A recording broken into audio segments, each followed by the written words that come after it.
Look at that inside line, just using the brakes that the Honda has. And that's Bowers on the 69.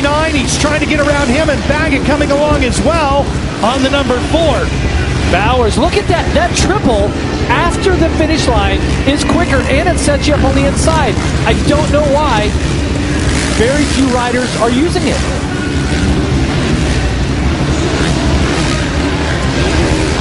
Just in front of them is Brayton on the number 10, who was very good in his heat race. There's Brayton. Here goes Roxon coming around the outside. Yeah, Brayton just didn't get through that first turn area clean, made a little mistake, and that momentum on the outside that Roxon is carrying, and then it's like a single, triple.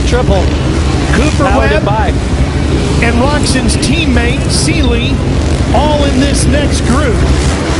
And Martin.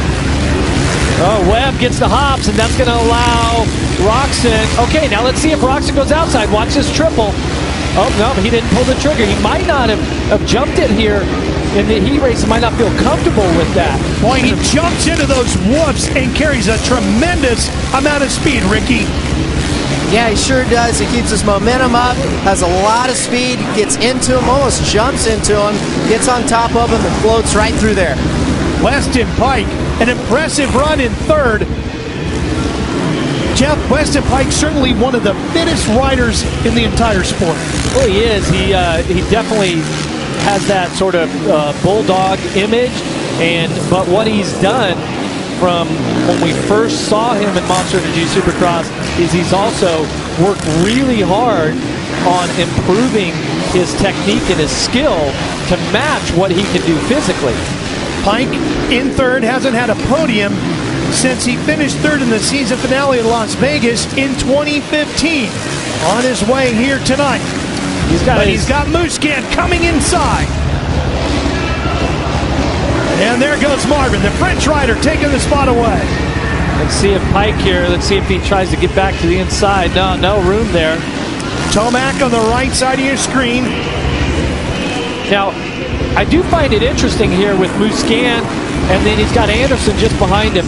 You know, we talked about how those two riders rode a lot of off-season races, and Musquin had Anderson by just a little bit, just like he does here tonight. Roxon has got Pat Seeley on the 14, Martin on the 6. Ken now up to 6, and Seeley also gets by Martin. Ricky, how are you sizing up Ken Roxon's pace at this point? Well, he's looking really good. I feel like every lap that goes by, from being gone from racing so long, it's coming back to him.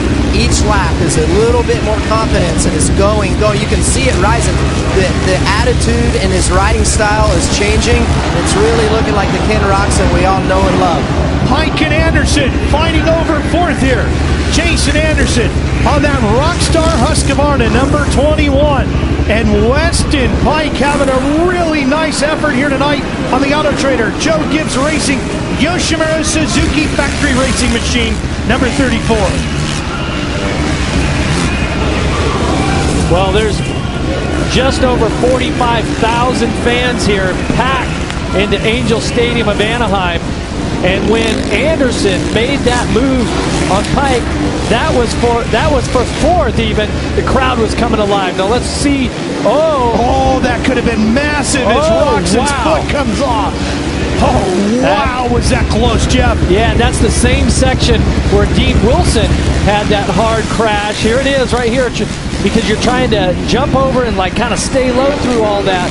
That was close. That'll get the heart rate up a bit. And remember, it's just a little mistake like that is what can take you out of this championship.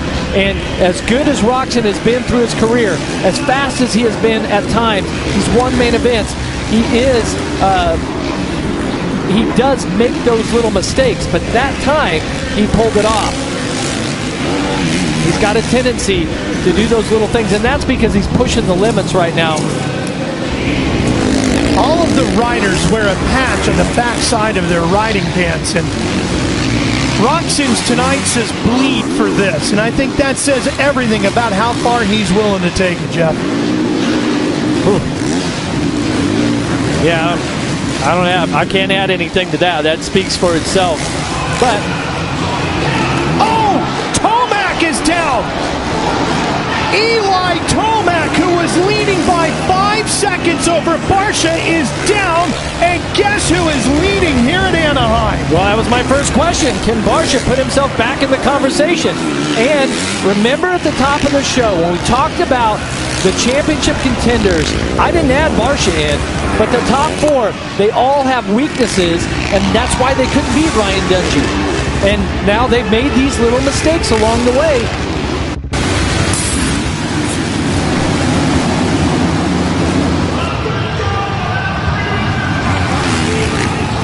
The whole shot goes to Tomac.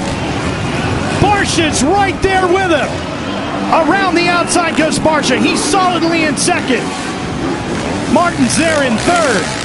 Oh, and Muscan gets to the inside of Anderson, and that's going to back him up just a little bit. Remember, Anderson and Barsha were your heat winners.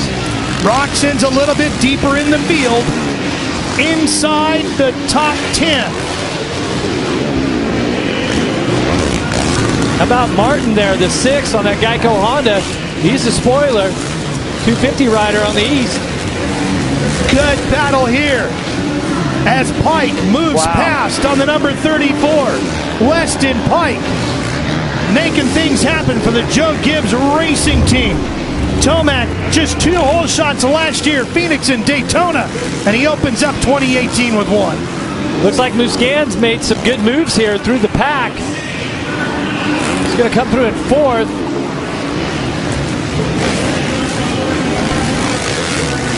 Remember, Ricky was a little bit critical of him with his heat performance. Here's Roczen on the number 94.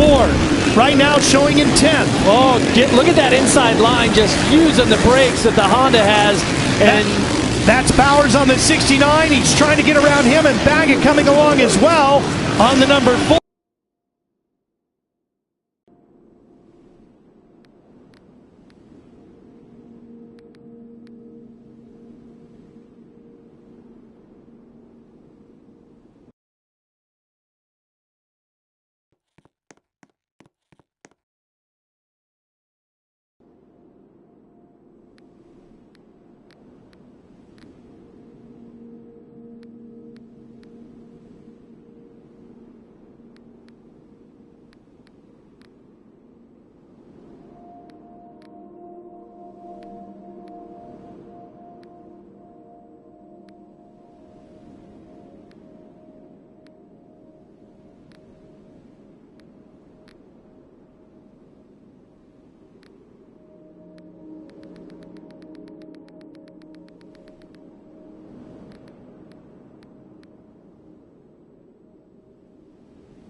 Están jugando.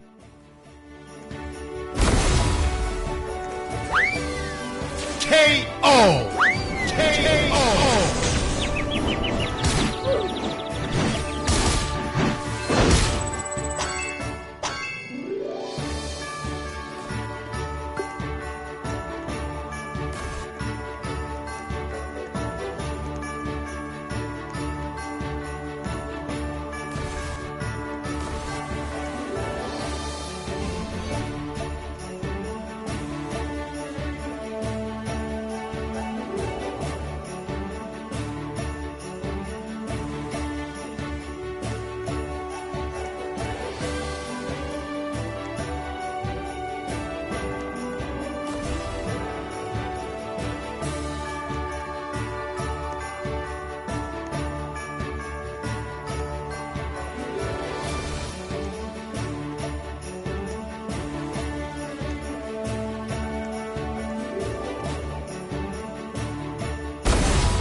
KO!